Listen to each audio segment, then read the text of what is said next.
watching Numbskull News, and today I want to talk about the future of revenue sharing, of the NIL, of the transfer portal.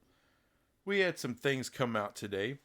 A congressperson, a lady from Massachusetts, Democrat, she basically came out and said, look, I don't know if there's anything we can really do for you, because whatever bill you have, we won't be able to pass through both houses of Congress. And, some people kind of freaked out about that. Like, oh my God, this means the federal government is not going to be able to step in and help us regulate everything that's going on. No, that's one stupid politician that's coming out and, basically being negative. Okay. I wouldn't freak out too much just yet about that. Now, a big one is the Justice Department. They have jumped into the lawsuit when it comes to the transfer portal. Basically, they don't want restrictions put on student athletes with a emphasis on the word student, that they shouldn't be restricted from doing what's best for them and their future education. All right, that's a big component. We all seem to forget that because now that there's NIL and all this and players are getting paid, we all just assumed, oh, it's like the NFL, it's pros, and we hate all this crap. Well, hold on. They're still students. They're still, all these teams are related to schools that get state and federal funding. So these are students first, according to lawmakers, according to the law, according to the Justice Department. So what does that mean? That means they don't want any restrictions when it comes to the transfer portal. One avenue, some people surmise, that can help fix everything is to have a collective bargaining agreement with the players and the schools. Let these kids become employees of the school. However, they're students. You see where now, I'm not saying there aren't students right now that don't work for the school. They work in the gift shop or whatever. But how is employee status and a CBA supposed to work for people who are only going to be there for 3, 4, or 5 years? That makes no sense. And if you're an employee, can you fire them? You see how things get a little twisted? How do you fire a student? You know what I mean? It's kind of weird.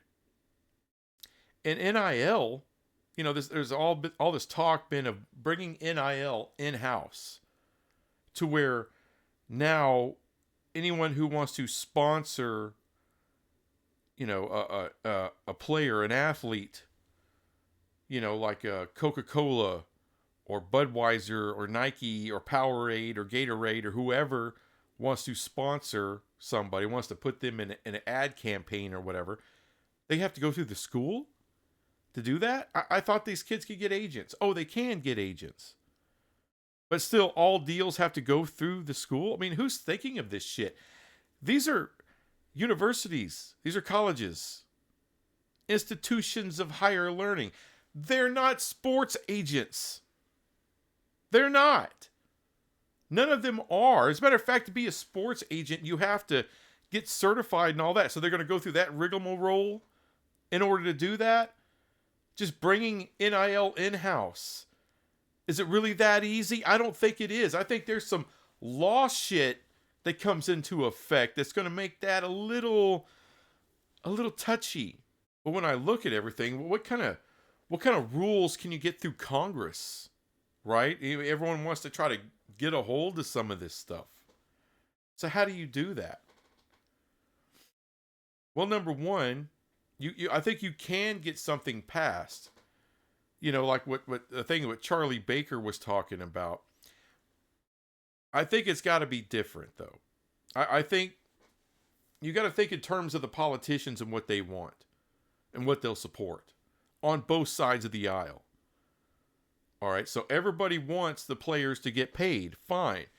So you make a deal, so a percentage of whatever media rights deal every conference has, they got to pay a percentage to players. And yeah, you got to go by Title IX and all that. But here's how you break it down. And you got to make it really screw the 50% of all your athletes BS. That's crap. All right, because everybody, the only reason they have jerseys, equipment, the only reason they have facilities is because of the football team and the men's basketball team. Now, there are some women's basketball teams that actually generate revenue. Very few, but there's some. There's more that at least break even. They don't need the football team to support them. They can support themselves. They don't need the men's basketball team to support them. They can support themselves. That's not 100%, but there's quite a few of those teams out there. So at least they're revenue neutral. They're not taking out of that pot. But what you do is say, okay, we set aside whatever percentage of whatever media rights revenue, whatever CFP revenue, whatever NCAA tournament revenue you get, a percentage of that needs to go to the players. First, it needs to go to the football players, and it doesn't have to go in the same percentage of all of them. You pay your starters a certain percentage, your backups the next percentage, and that's it. That's really easy to do. The next level of that would be the men's basketball. You pay the starters the certain percentage, then your second stringers the second percent. Same thing. So not all of the basketball players are going to be making money. Not all of the football players are going to be making that money. The guys who are actually starting or direct backups, those are the ones that are going to be making money, and it's two different tiers of that money. Next, you go ahead and pay the women's basketball. It's the most popular women's sport in all of college. So you pay them and do the same thing. The starting women make the same thing that the starting men's basketball guys do, and the same thing with the backups. And then you find another sport. What you have to do is got to be a one-on-one equivalent. However many football and men's basketball players are getting paid, whatever that number is, you got to pay the same number of the ladies. So there's certain schools, their volleyball team is the second most popular sport. So you pay those ladies. Maybe it's the softball team. You pay them. But you basically do that one-on-one until everything's equal on that front. It doesn't have to be half your student athletes. Whoever's putting that out there is dumb. I'm sorry, Charlie Baker's kind of dumb for suggesting it. People are dumb for liking it. Because not all these players are putting in on this on the revenues here. Like I said, it's being generated mostly from just two sports, both male dominated. Or only males are playing. So, let's just put that out there. I'm sorry, but the men's javelin thrower isn't going to make any money. The men's hurdler isn't going to make any money. Sorry. You don't generate revenue for the school. So screw off. So you start there. Next is the medical part. You have to, and they already do, they provide medical care for all of their student athletes. But here's another thing you need to do. 5 years, for the 5 years after their eligibility is done, you provide health care. Unless they go to the NFL and they're under that healthcare umbrella, or they go to work for some Fortune 500 company and have a great healthcare plan there, then it gets ixnayed out. But you provide it for 5 years until they have their own healthcare insurance through whatever employer. That would actually go a long way to satisfy people in Congress. The next thing you do, all right, transfer portal. These kids should be able to transfer whenever they want without penalty. No penalty. Every year there should be a portal that opens up after whatever season of whatever, and I'm talking about all the student athletes. Have different portal times for whatever's most conducive to each sport that they can transfer if they wish. They don't have to give reasons. They don't have to graduate early. None of that. They can just go. And that's right. You got to have player movement in a deal. And as far as NIL goes, you leave the collectives how they are. Let them run how they want to freaking run. It's not a big deal. NIL, any player, any student athlete that think they can make money off their name, image, or likeness, very simple. Get an agent and go get your money. That should not be handled by any college or any university. That shit should not be brought in-house. You are not agents. And it's ridiculous to think that these colleges are going to be able to handle being a sports agency. No. None of that. None of that. You let these kids go and get their money, collectives or whatever. What would be smart is you work with the collective and who you feel you want to keep and you want to play. And you work with the collective to help get them paid. That's simple. These colleges and universities need to stay the hell out of NIL. Stay completely out of NIL. These kids it needs to be looked at it as they need to be independent contractors. That way they can get their full range of freedoms. There's no signing contracts with a university. There's no, because that will restrict player movement. And apparently that's really important to the Justice Department, other politicians. It's big time. So you want to get a law passed with them, you got to make sure player movement is there. The only way to get that is for these kids to be independent contractors. And one thing that would go a long way to getting a bill like that passed, as independent contractors, they should not, and I repeat, should not have to have a certain grade point average in order to play. All right? Here should be the deal. You got to go to 2 classes a week. That's it. You can do more if you want to do more. It's up to you, but the minimum is 2 classes a week. And by the way, you don't have to pass the course. It could be remedial math. It could be remedial reading. Doesn't matter what it is. Whatever 2 classes, you got to do at least 2 classes a week during the season. During the off season, maybe jump that up to 4 classes a week. But no standards as far as you got to have a certain grade point average or a certain amount of hours going to class. No. And that's during your eligibility. After your eligibility, every one of these student athletes should be given 5 years. 5 years and they have to maintain a certain grade point average to be able to get their 4-year degree. All right, so they could focus on the sport, do a little bit of classwork. Now, if they were smart, they would do as much as humanly possible towards their degree. That way, when their eligibility is done, they don't have to spend 4 or 5 years in college to get their 4-year degree. They could wrap that up in a couple of years. What does that say? That says these universities care a little bit more about the players, are giving them every opportunity, just in case they don't ever get to the pros in their respective sport, don't ever get to make a lot of money in there. They can still concentrate on their sport for as long as they got their eligibility. And when that's over, they can concentrate on getting their education. Like fully concentrate on their education and their future. That would go a long way to get something passed through Congress.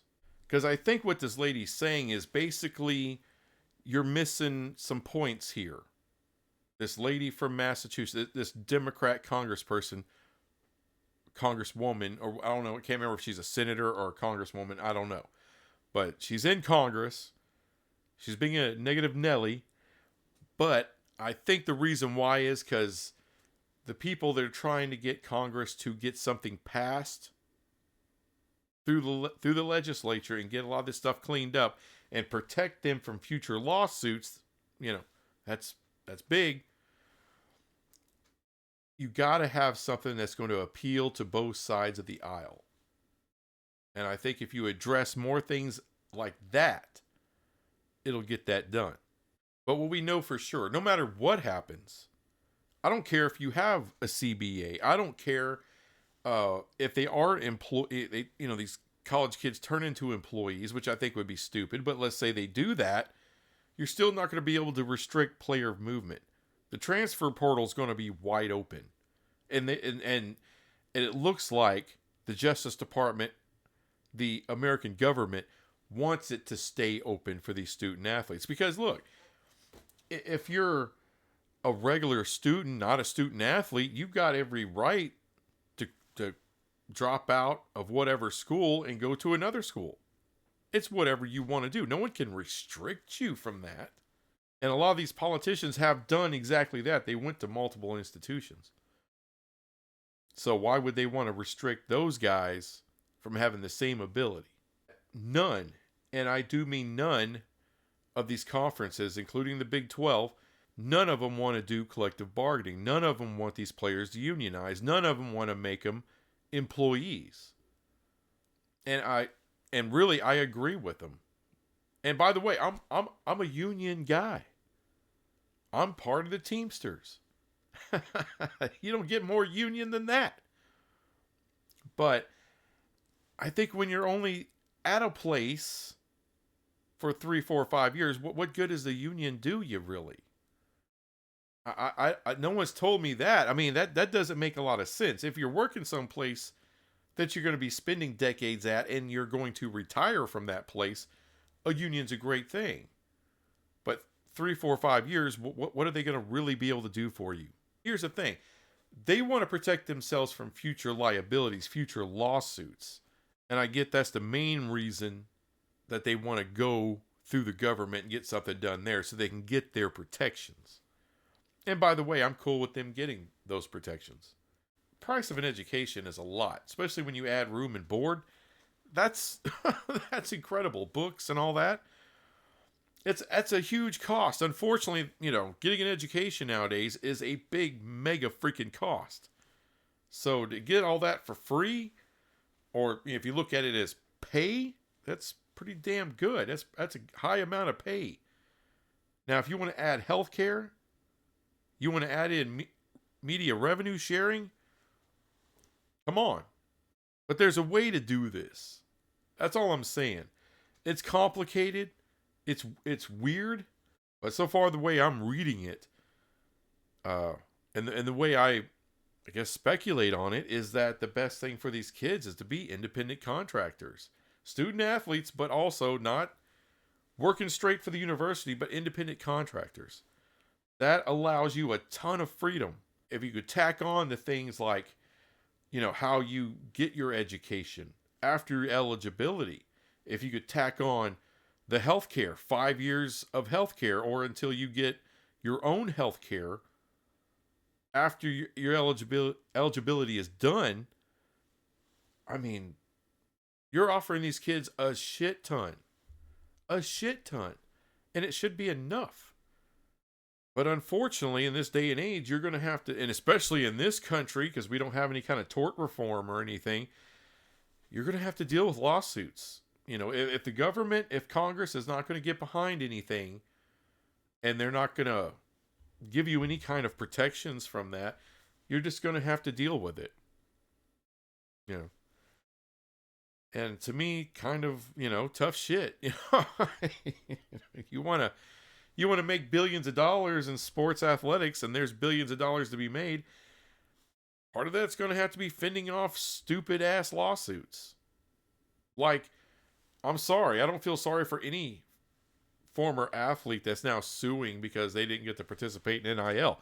That's life, dumbass. Sometimes you miss out. I'm sorry. Kiss my ass. And you know what? I'll bet a lot of those players got paid under the table anyway. So, no, I don't feel for you. I know they're going to sue. To me, it's a frivolous piece of shit lawsuit. I can't remember the name of it. It's some dumbass's name, but whatever.